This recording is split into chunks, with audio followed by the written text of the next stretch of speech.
Hi, listeners. This is Chris Batts, your host of the Law Firm Leadership Podcast. Thank you again for listening.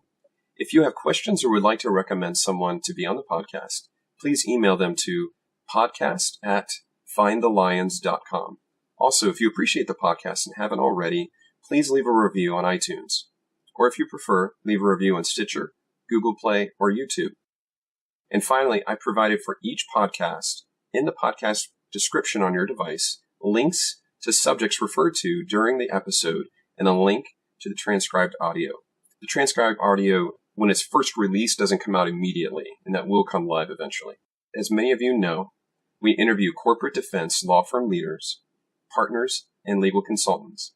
You are listening to episode number 5 of the Law Firm Leadership Podcast.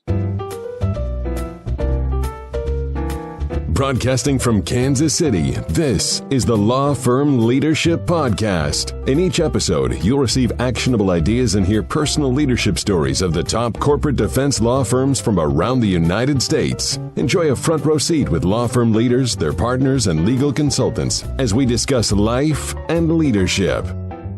Welcome to the Law Firm Leadership Podcast. I'm your host, Chris Batts with the Lion Group. Today, I have the pleasure of speaking with Don Prophete of Constangy, Brooks, Smith & Prophete. Don received his JD from Boston University School of Law, his undergrad from Fordham University. Don is a nationwide trial litigator representing large clients in complex employment cases. Don, you serve as Constangy's Whistleblower Practice Group Chair. In 2008, you were appointed as the chairman of the advisory committee to the U.S. Commission on Civil Rights, and that was in conjunction with the White House. You were also nominated in 2002 by President George W. Bush to be the general counsel of the Equal Employment Opportunity Commission, the EEOC. And finally, among many accolades that follow you, Don, you're the only known named black law partner in the history of the law firm profession of large to medium law firms in the United States. Welcome, Don, to the Law Firm Leadership Podcast. I'm delighted to have you as our guest. Thanks, Chris. I'm delighted to be here. I appreciate the opportunity to speak with you today. Yeah, so it's really a pleasure to have you on the podcast. It's an honor. Don, I have great respect for you, your journey as an attorney, your journey as a litigator and a rainmaker, and as a leader among leaders in the law firm world. I wanted to start off immediately and jump into the subject of diversity. You're a black gentleman, and you're considered a minority, and I want the listeners to hear some of your story of what it's been like being an attorney and working through the ranks of the law firm industry. Well, I appreciate that, Chris. My journey has been, in many respects, very similar to most lawyers, and in some other respects, as a racially diverse black attorney, has been different than the majority of individuals, I guess, who ended up being partners or shareholders in large law firms. So, as you mentioned, I graduated from the law school at the Boston University School of Law, and then I took a big firm job out of law school. And then what was a little bit different for me is that after working in law firms, I decided to try my hand and my opportunity in-house.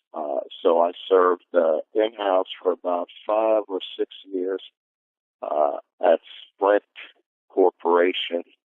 I was one of the very first lawyers hired to basically serve as an employment lead for Sprint's wireless division at the time in the mid-'90s, which is Sprint PCS, which is still around today. And then I did that for 5 or 6 years. I was promoted a few times, and then I left Sprint as director of labor and employment law. And then I decided to go back to the law firm. I felt that my skill set and what I had learned in-house really could serve me well. That's kind of a new wave of lawyers who were more in tune with the changing dynamic of the law firm, and more in tune, meaning having served in-house, I had a different exposure about what clients wanted, and I thought I could package that in a way that would deliver quality and service and progress to potential clients. So I did that, and I again went to a big firm, and I led the labor and employment law practice immediately at a large firm. And then I opened the office after a couple of years of a labor and employment law boutique and helped grow that boutique to national prominence. My role at that firm was on the executive committee. My role was to help expand the firm's footprint and to recruit lawyers. So during my time at that firm, I opened something like 15 to 20 offices nationally and recruited dozens of lawyers. And then ultimately, I ended up at Constangy, Brooks, Smith and Prophete, where I was very honored and privileged to have had the opportunity to join a firm that was in the midst of making some changes and that wanted to add a team of very diverse, talented lawyers, and that suggested putting my name on the door to help in the firm's transformation and expansion in the 21st century. So, as you see from that description, very similar to many big firm lawyers, a little bit different with the in-house practice interspersed in there. And Don, for you, when you were in law school, what gave you the desire to go into employment law? What was your own personal story growing up as a black man? Yeah, that's a good question. So when I was in law school, there were two primary factors that started me thinking about employment law as an area that would be well suited for me. One, I took a couple of employment law classes, and I found them fascinating. I loved the subject matter, and I found it to be very relatable as a black person. And two, as a black person, I thought that I would bring diversity and value to an area of law that was, at the time, you have to remember I graduated from law school in the early 90s. At the time, it was all white males, that may be an overstatement. It was primarily white males who were defending race discrimination cases for very large employers throughout the country. So I viewed myself as a quantity that was not only necessary, but needed in the profession at the time. It sounds like you filled a void for an employer or employees to be heard. Yeah, I've had the good fortune of having great timing in life, primarily luck, a little bit of planning. But again, I thought at the time that the marketplace was virtually all white male, some white females, but virtually all white male. A very small number of racially diverse lawyers were in large law firms. And because there were so few of us in large law firms, there were even fewer of us in an area where you would think that large employers would naturally benefit by having diverse, high-end premium lawyers defending their cases to juries. It always shocked me, even after getting to law firms, how large companies, small companies, any employer would end up in front of a jury in a nasty race discrimination case with a panel of white lawyers. It seemed almost counterintuitive to me to tell the jury that, no, we don't discriminate, but everybody in our company is white. Even our representation is white there. So it always appeared to me that that was a strange way of approaching a very difficult situation. So I wanted to be there to provide some resources. I wanted to ask you, Don, with your story, I think it can be very inspiring. Knowing that luck played a role in it, you were intentional about what was taking place. What advice would you give newly minted JDs or associates or junior partners who are minorities or just diverse lawyers, women, and working up the ranks within BigLaw. What advice would you give them? Well, look, here's something I have to be very candid about, and I try to be very, very candid with anybody that I have relationships with about the legal profession. The legal profession has been a great, great profession for me. It's allowed me to have a very comfortable lifestyle. But for racially diverse lawyers, the legal profession continues to be difficult. It continues to be uneven. And it continues to have etched in it vestiges of, long time discrimination. So, what advice do I give?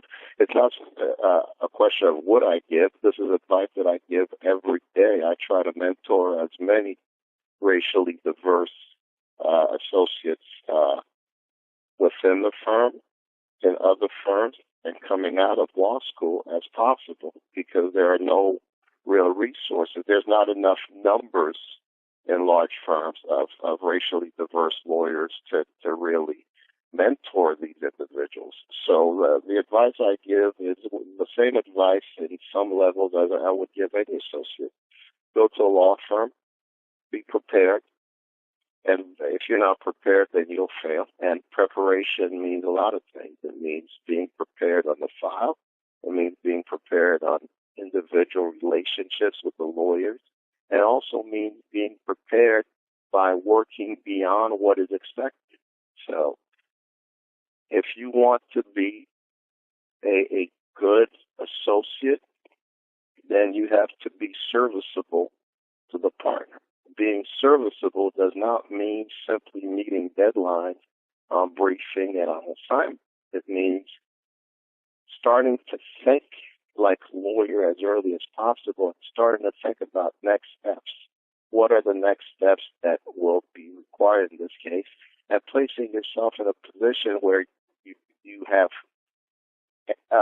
addressed the unmet need of the shareholder or the partner, or the unstated need of the shareholder or the partner very early on. So the partner always knows that you're on top of that, and you make life easy for him or her.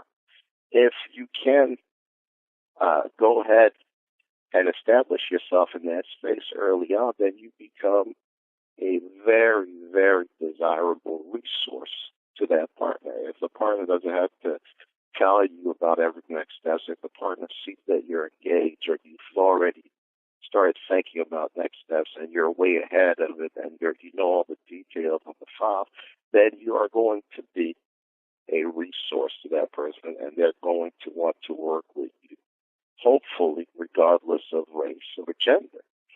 So that's the advice I give. I also give the advice that, look, this is a brutal profession for racially diverse lawyers. We drop out of the profession at a very, very quick rate and high rate, and largely because we found misfortune in practice of law. So I say to them that I want you to identify a mentor internally or externally and to stick with it.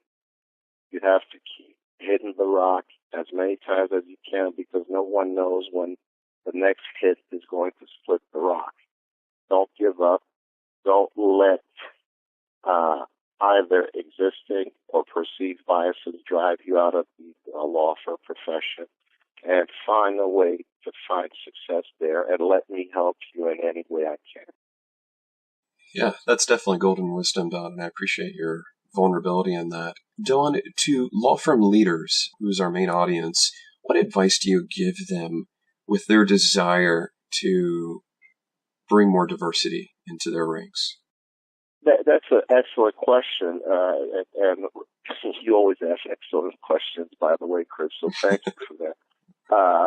But look, here's the thing about diversity.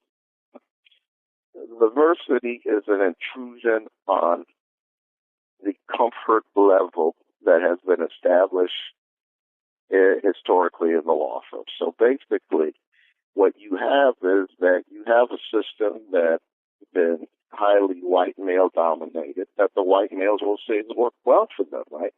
So diversity and the notion of diversity is truly an intrusion where you then ask someone or a lot of people to do things that have been inherently inconsistent with either their personal interests or what the way they've conducted themselves. So I approach diversity with that understanding, and when I discuss diversity with anyone, I'm not one who sees this notion of creating diversity as something that's easy or rose-colored lenses, right? It's difficult because you are moving someone's cheese, and you're going to have resistance, either aggressive resistance or passive resistance. The passive resistance may be the worst, right? The aggressive resistance, you know where your pockets are and can kind of maybe mediate or create a situation that's doable for everybody. But the passive resistance is the difficult part, where the lawyers will publicly say that they're in line with diversity, but they're not. They like the status quo and don't really want to do anything differently, and don't really think about diversity as important. So from that platform is where I operate, that people don't really, as a general proposition, want to have their cheese moved. And diversity is a very drastic movement of someone's cheese.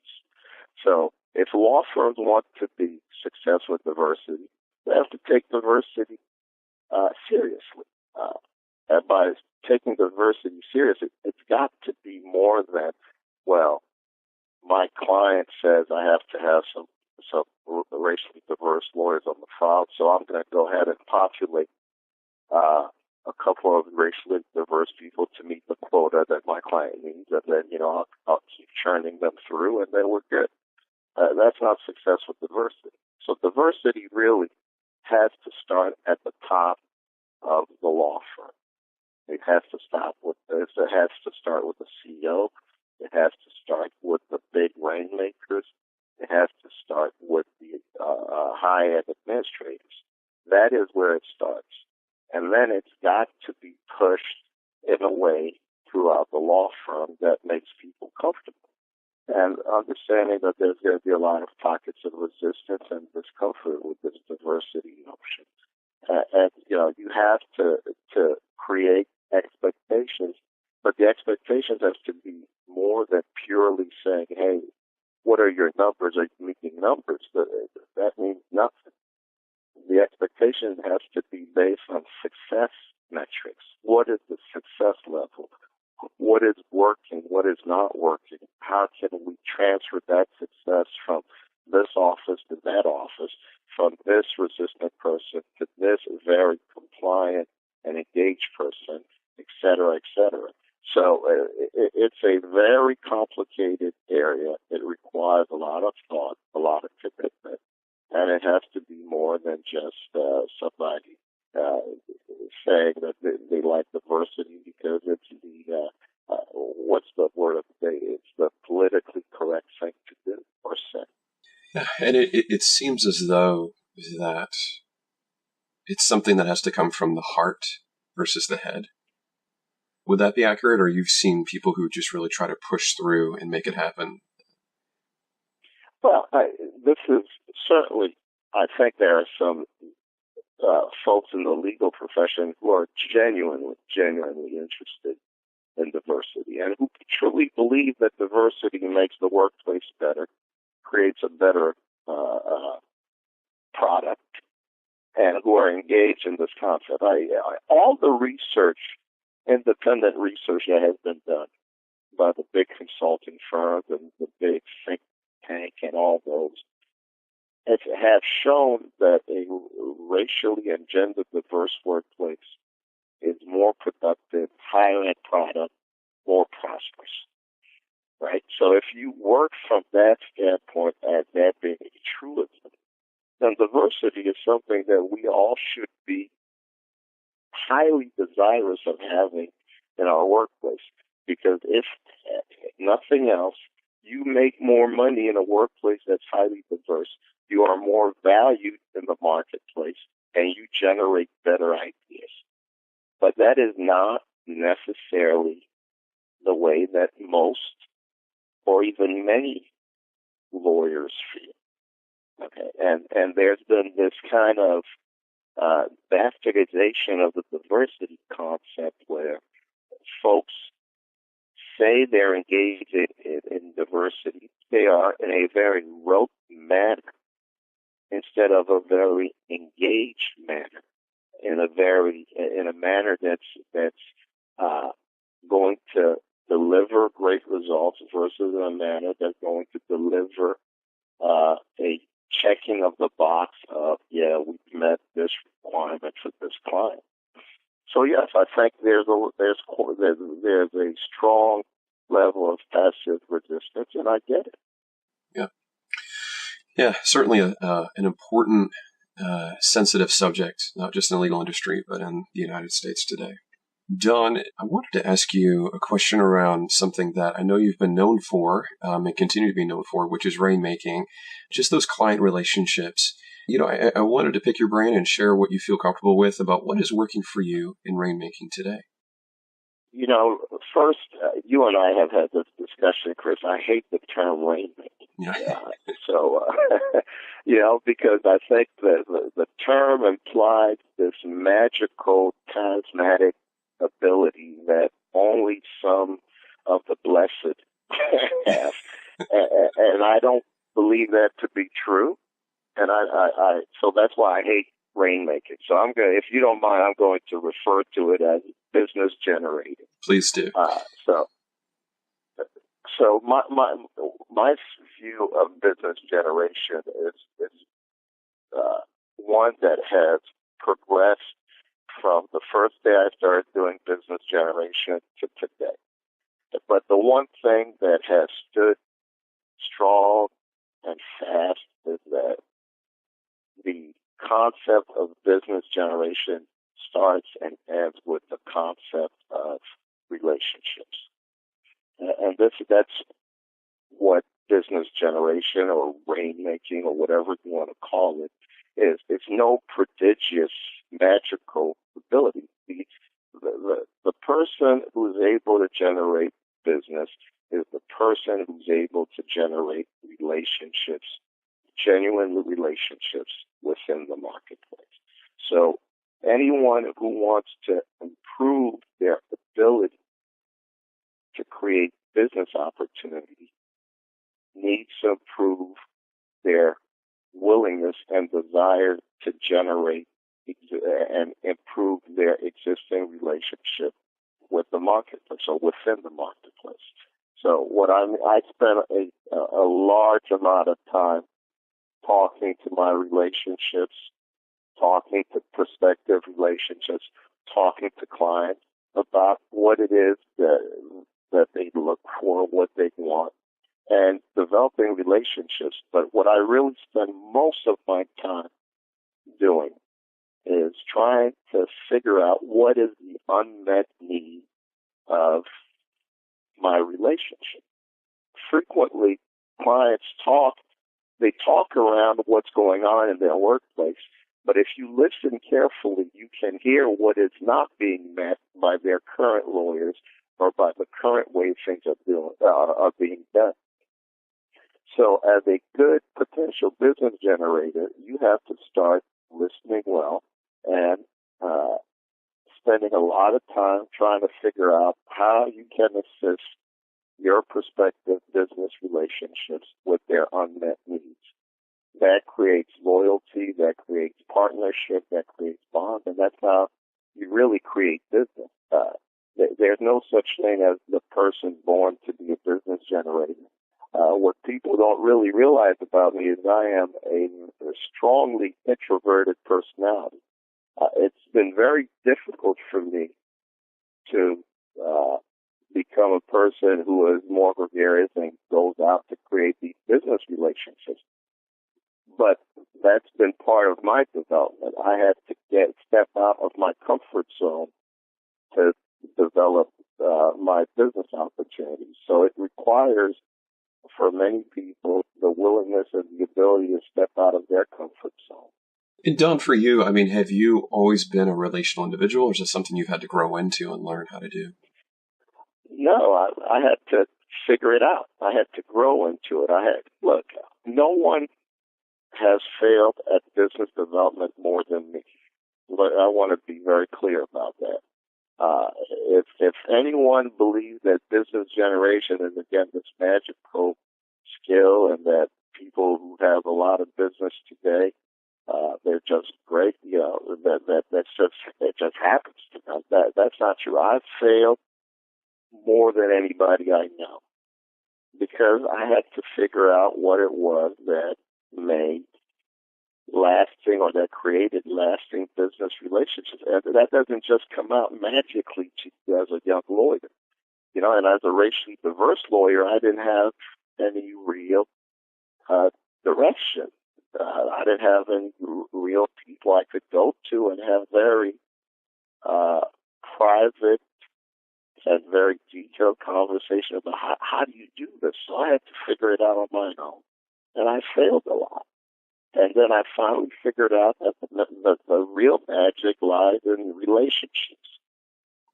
So knowing that you don't carry a magic wand with you to develop instant relationships, what are some tips for those that are wanting to figure out how to be better at developing client relationships? Any advice around that?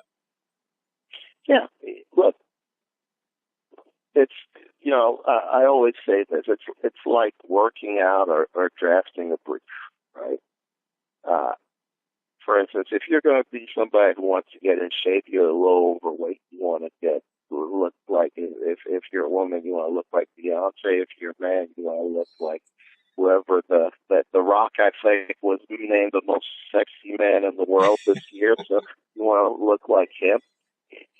If you go talk to either of them, they will tell you that they spend a certain amount of time every single day working out.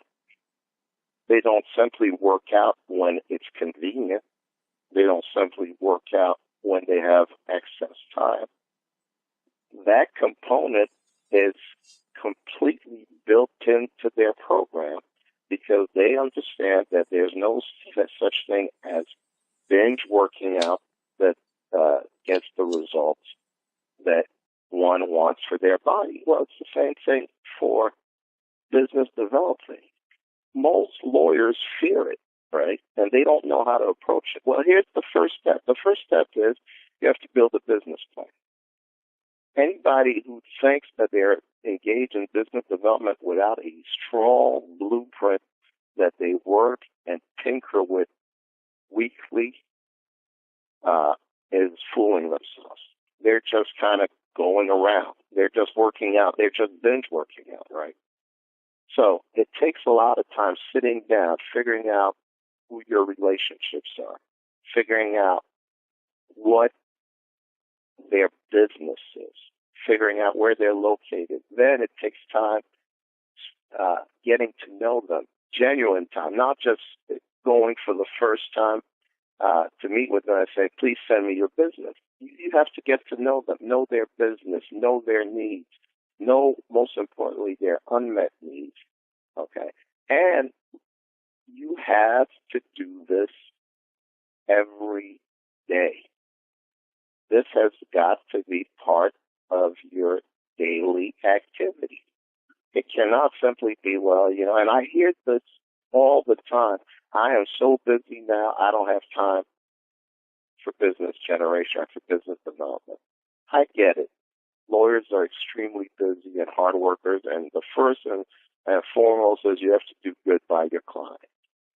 But if you don't spend a couple of hours a day, every day, and a meaningful number of hours a week, every week, and a ton of hours a year, every year, then you're not prepared to be successful in business development. Yeah. So is the analogy of a farmer sowing seeds appropriate in this situation? I think it's an even better analogy, if you will. Yes, you have to plant seeds, and then you have to nurture the seeds. Right, you got to make sure that the ground is. I'm a city boy. I grew up in Harlem, New York City, so I'm speaking roughly based on what I believe is the process of growing seeds, if you will, or plants. But I have seeded soil in chemistry class in college and high school. So you plant your seed, you get the most fertile ground, and your fertile ground is the most fertile potential business relationships. The seed is you start engaging in the relationship slowly. Then you water the relationship, meaning you continue to engage and look to fulfill the unmet need. You provide sun to the seed, which means that you continue to grow the relationship through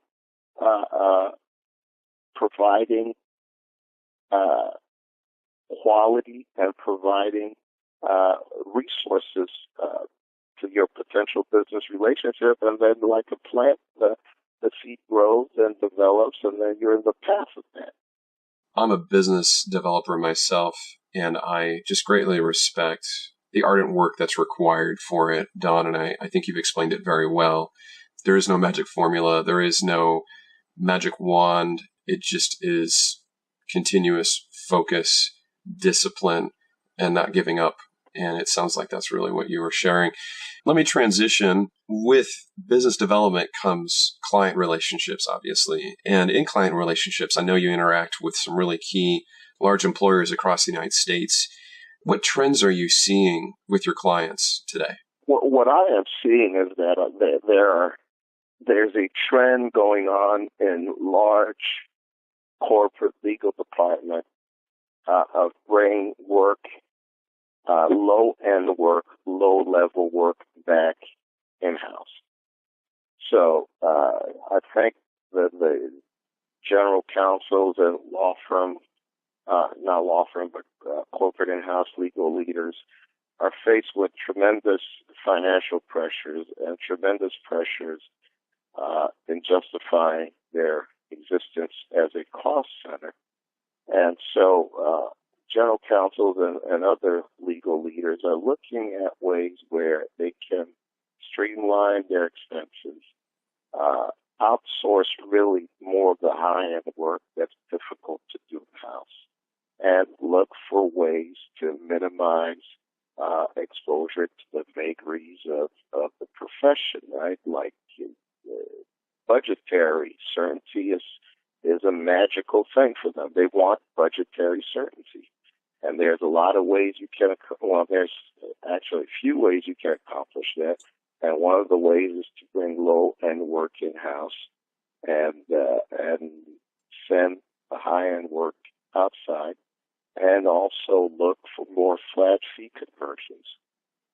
The other thing that I'm seeing a lot of is that in-house law departments are starting to make use of business analytics at a higher level than I've ever seen.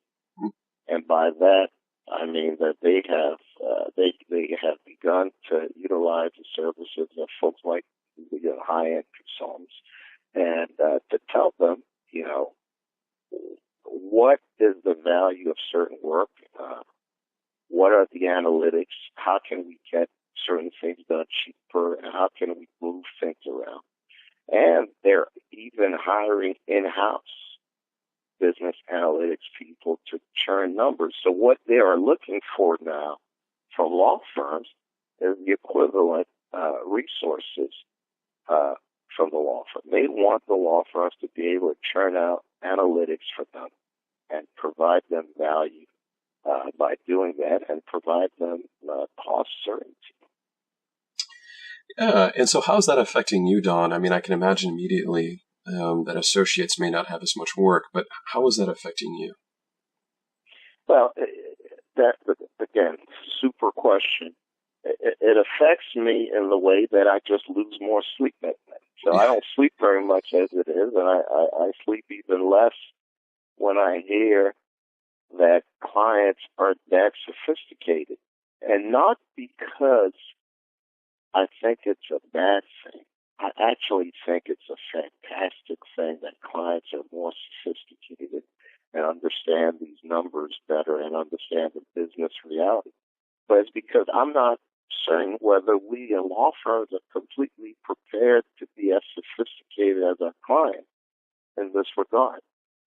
Law firms are just been traditionally run the same way and have used the same practices, et cetera, et cetera. So lawyers have not been at the forefront of converting high-end technology and all of those things to the law firm profession. So our firm, we're pushing hard on the analytics point. We're becoming a very, very strong leader on flat fees and providing resources to the clients that they want. But we can do better, and we need to do better. And but lawyers, it's not only up to the leadership, right? The leadership gets that, look, you have to convert the lawyers who have been doing the same thing the same way for 30 years. But the lawyers who have been doing the same thing the same way for 30 years must be willing to be converted. So that means that they have to start thinking in the same ways as the client as well. Otherwise, there's a disconnect between the top, the middle, and the bottom, and we're not providing the full level of service and the full level of certainty and quality in that our clients are requesting. With that kind of high-level information that's coming to clients and kind of almost what I'm hearing is a clarion call to law firm leaders to keep pace with their clients, what's your advice to large law firm leaders, to small corporate defense boutiques? What do they need to be doing or thinking about to be a firm of the future? I think if law firms want to be the firm of the future, then they need to start emulating the companies of the future. And what do I mean by that? Again, law firms, lawyers as a general proposition are terrible business people. Our clients, those of us who represent these big companies and these medium-sized companies and these emerging companies, are working with some of the best business thinkers in the world, right? So here's the disconnect. You have the best business thinkers in the world creating efficiencies, technology, etc. at the highest end level, and then you have a profession that's still doing things virtually the same way that it's always done things. I think that the only real difference that I've seen in the 25 years that I started working in a law firm is that, if I recall correctly, the first day I started in a law firm, I did not have a computer on my desk, and then magically a computer appeared about a few months in. That's the only major change that I can tell you I've seen in the legal profession. So if we want to be the law firm of the future, then we have to emulate the companies of the future. We have to do the same thing that Google does, that Apple does, that Target does, those type of companies. They spend a lot of time on what? On development. They develop product. That's where they spend most of their time, even before sales. They know that they can't sell unless they develop a product that's different in the marketplace, that's top end, that's efficient, et cetera, et cetera. So lawyers, what do we have to do? We have to start using technology to develop product and develop people better. The other thing is, what do clients do? Well, they understand pricing very well. Law firms are terrible at understanding pricing. We're still doing the hourly rate thing. You got lawyers that are billing at $1,200 an hour, and you have a system that promotes inefficiency. Right? The more you bill, the better. So what do you have to do? We have to create a sales and a pricing point that is comfortable for the masses, and the masses being the masses of clients out there who need that. So, and then we got to cut costs. We got to cut fat. So there are companies that are now doing remote employees, using remote employees. They're doing hoteling, et cetera, et cetera. Law firms need to do the same thing. We got to start thinking outside the box. Do we need partner-sized offices? We should, at the very least, all go to start thinking of going to a single-sized office. What else? Let's spend all of our money on higher technology, not offices. Let's also start thinking of their hoteling with offices that works better. What technologies will be useful to the firm, but most importantly, will be more useful to the client. Those are the things that we should be leaders on. The other thing is privacy. Technology as related to privacy and confidentiality of documentation and information. It is really sad that companies came up with these increased protocols and measures for creating confidential portals, et cetera, et cetera. This is something that law firms should have been leading on.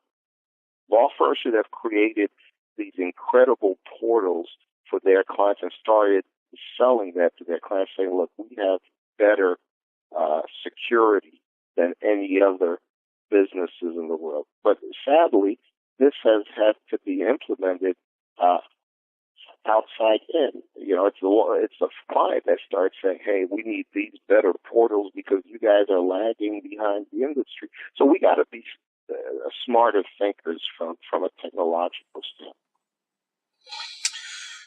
Yeah, so I appreciate your sobriety, Don, as you're reflecting on this and knowing what is needed for law firms to be a firm of the future. I want to pivot and go personal. I do this with each one of my interviews. You and I know each other a little bit, and I wanted to hit on a hobby. And I know you have an interest in an activity in investing. I'd like to hear a little bit about that. Yeah. I remember when I was a young kid, I was about 13 years old, and my mom said something that for some reason it got etched in my mind. She said, son, you will not really get to know and understand who you are and yourself until you're about 40 years old. And I thought that was the most ridiculous statement I had ever heard at the time, right? Sounds like wisdom. Right. But so profound in retrospect. So I love the legal profession. I love most of it.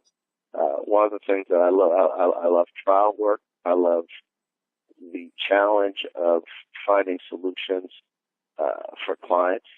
And I love building the firms. I love the recruiting and opening new offices. I love that stuff.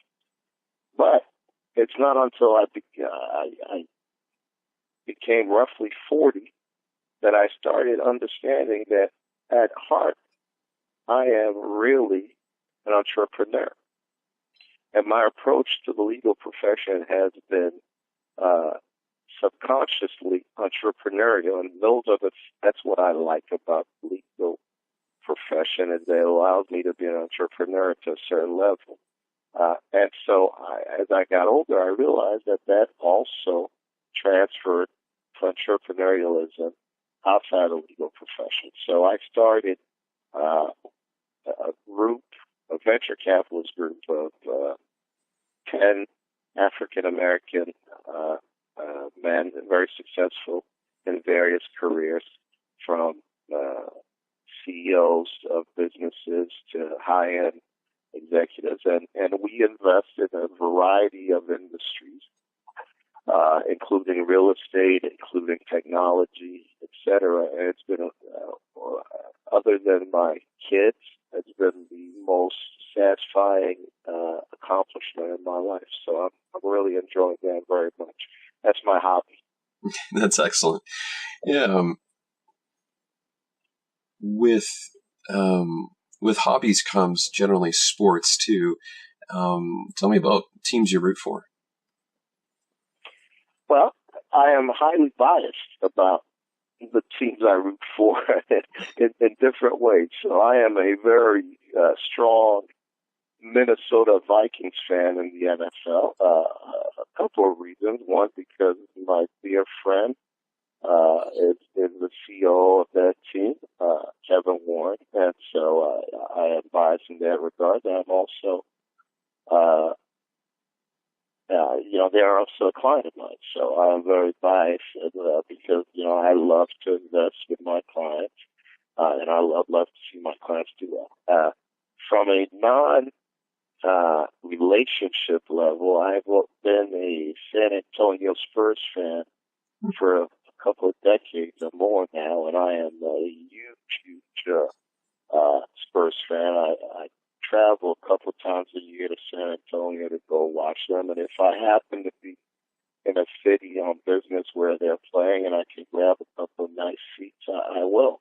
And the reason I like them is because of the team's complete dedication and ethos to team. It's no one superstar on the team is bigger than the team concept. So, and I love that. Now, this is not to say that they aren't superstars on the team. They are, but they've all been led to the concept of that you truly win championship when you are fully integrated with one another, trust one another, and there's a general team concept that goes beyond everything else. And I love that, and that's the approach I try to promote in the law firm and with the lawyers I work with. Donald, going into something, again, a little more personal, I wanted to ask, who are your heroes? Who has inspired you to be the man that you are today? Well, I have a kind of, my heroes fall in different times in history. So let me start by saying Frederick Douglass is someone that I've always admired greatly and deeply, simply because he was a very strong promoter of black sufficiency and blacks at a time of slavery, embracing education, embracing we can do it ourselves approach to life. I love that, and he was a brilliant guy, far ahead of his time. I'm very, very big fan of Martin Luther King. He's been someone who I've watched and read about very extensively in my life. In fact, my son is a very big fan of Martin Luther King. He has pictures of him in his room, and that's, I think, derived somewhat from my admiration of him, that he's naturally been inclined toward that way as well, so I'm proud of that. And then, there's the more up-to-date heroes, and I have to say this, and it surprises a lot of people. One person who's my hero is Jay-Z. I'm a big lover of hip-hop music, but he's a phenomenally talented individual. But I love the fact that he is a rag-to-riches story at a very high level and premium level. He's a guy who was, who's been in jail, who is now going to the White House and having dinner with the president. He's created product. He created a company out of sales from the back of his car. So that entrepreneurial spirit, that coming from one of the poorest and most dangerous areas in the city of Marcy projects, existing through that, conquering it, using skill and using intelligence and devotion and hard work to succeed. Those things I marvel at, and I view them very highly. And then certainly, lastly, Barack Obama. And a lot of people would point to the fact that, well, that's interesting because you're a Republican.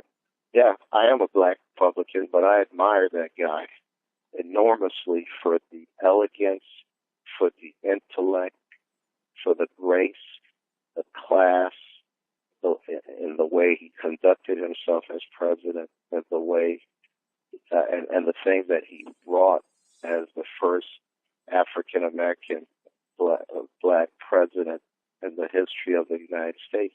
It was not easy, but this guy and his family and his dog, his girls, his wife never skipped a beat, never did anything to embarrass themselves, their family, or the country. He was, for all intents and purposes, the equivalent of the first black baseball player in history. People did everything to prod him and to hurt him racially, etc. But he remained a phenomenal human being, and whether you agree with his politics or not, he's still somebody I have a high level of admiration.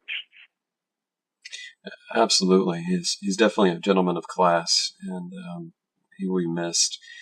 Don, thank you for that list. It's definitely a really powerful list of men. Don, for you, how are you consuming content these days? It seems like any attorney has definitely got to be a content consumer. What are you consuming? How are you doing it? Books, newspapers, podcasts? What does that look like for you? Well, I read your content religiously. I think I say that with thank you. Full, genuine forethought, in that I think you have some of the best content out there. You and I have had many business-related conversations. You're one of the best minds out there in the legal profession. So I like to be the dumbest guy in the room. And, as my teenage son, who's 16 now, starting to drive, said to me the other day when I said that to him, he said, that can't be very hard for you. That's not really a challenge for you, the dumbest guy in the room. And that's very funny. But so I like to be the dumbest guy in the room because I love to learn from others. I learn from everybody. I learn from kids. I learn from the folks that clean my office at night. I learn from my partners, clients. I love that. So that one level is people. I listen to people and I pick and choose the lessons. The second thing is I'm an avid reader of newspapers. So I read 3 papers every morning around 4:30 in the morning before I get up. I like to have different perspectives. So I read the Wall Street Journal, I read the Times, and I read Bloomberg. And for sports, I'll read USA Today. But I also read the front page on that as well, but less. I also love books that are, I'm not a person who reads books related to fantasy or novels or things like that. I like books that are based on historics or books that are based on personal development. So books like Good to Great, Blank, those type of books I love, and I have them all over my shelf. And then I have autobiography, everything from Barack Obama's biography to Frederick Douglass to anyone that I find interesting, because I think there's so much to learn from these very successful people. Yeah, so I just appreciate your humility, Don. I think the best teachers are the ones who are also the greatest learners. You're investing, you're an avid reader. What kind of new skills are you trying to acquire now? At my late age, so I speak French fluently. I speak Haitian patois fluently. I I think I speak English fluently. So I am now in the process of acquiring my fourth language, which is Spanish. I've been spending a lot of time self-teaching, just by reading and by traveling. And when I travel abroad to Spanish-speaking countries, I try to immerse myself completely. So at this late stage of my career, I am trying to spend a lot of time developing new language skills. And I think, give me another 18 months, I think I'll be pretty fluent, and then I'll move to Italian. So the Latin-based languages are easier for me because French, Spanish, Italian, they're very similar. So I think I can get those three down. That's exciting. That's great. And then as far as another question, what are you passionate about today, Don? Wow, that's a heavy question. Let me say my passion, my primary passion is my family. I love them. I don't spend enough time with them because I travel so much and I'm frequently working, but they're my passion. The other thing I'm really passionate about right now, as I've discussed with you, is building our law firm, or helping to build our law firm and continue to expand. My goal right now, and it is also the goal of our management at the firm, but I think I'm pushing the envelope a little further, is to create this national law firm platform where racially we will be 50% white and 50% other. It's never been done, but I want to do it at the highest end of the marketplace. I want to acquire the premium players in the labor and employment law industry, and I want to bring them under one umbrella, and I want us to be 50-50. I want us to look like New York City on a warm, sunny day. When you walk down any major avenue, you hear people speaking Arabic, you hear French, you hear English, you hear Spanish, you hear African dialects and languages, you hear Jamaicans, you hear all kinds of patois. That is the world for me. That's the world that is, and that's the world that I'd like to see be at Constangy, Brooks, Smith, and Prophete. And I think we're going to do it. It's going to take time, but we're going to do it at a very, very high end, and we're going to do it successfully. So that's my passion. Yeah, and I believe it. I know if you say you're going to do it, I know it's going to happen. And it's an exciting vision. Don, last question, stealing this from Kai Risdall of Marketplace. In 5 words or less, what is your job or what do you do? Now, it's impossible for any lawyer to say anything in 5 words or less. You know that. So let me try. I think, what do I do? I lead, I inspire, I develop business and relationships. In relationships. So that's about 7 or 8 words, but that's really close, and I like it. The other thing is lawyers are lawyers because they can't count. They didn't do well in math. So there you go. Yeah. So Don, it's anytime I get a chance to talk with you, it's always an honor and a pleasure, and I really appreciate your time on the Law Firm Leadership Podcast. Well, it's been my real pleasure. Thank you for having me. Thank you, everyone who listened to this episode of the Law Firm Leadership Podcast. If you have questions or would like to recommend someone to be on the podcast, please email them to podcast@findthelions.com. If you like this podcast, leave a review on iTunes. Also, please share our podcast with others via email or social media. To share our podcast, listen to more shows, or to read the transcription of this audio, go to liongrouprerecruiting.com/podcast. Thank you for listening to the Law Firm Leadership Podcast. This podcast is for education purposes only. This content cannot be used for commercial use without written permission from the Lion Group. If you like this podcast, leave a review on iTunes.